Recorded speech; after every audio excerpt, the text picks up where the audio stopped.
श्री नृसिंह सरस्वती स्वामींचा जन्म वाशिम जिल्ह्यातील कारंजा लाड येथे झाला.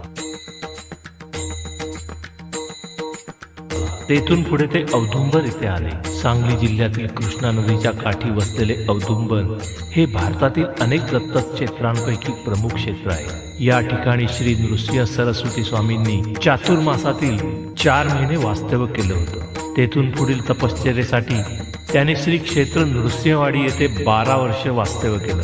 स्वामींनी असं सांगितलं आहे की माझे वास्तव्य नेहमी औदुंबर या वृक्षात असेल.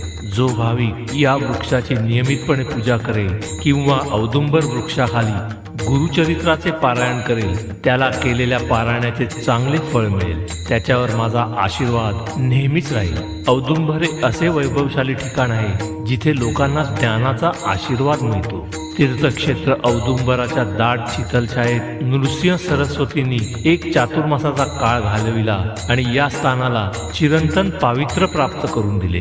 दिगंबरा दिगंबरा श्रीपाद वल्लभ दिगंबरा, दिगंबरा दिगंबरा श्रीपाद वल्लभ दिगंबरा, दिगंबरा दिगंबरा श्रीपाद वल्लभ दिगंबरा, दिगंबरा दिगंबरा श्रीपाद वल्लभ दिगंबरा.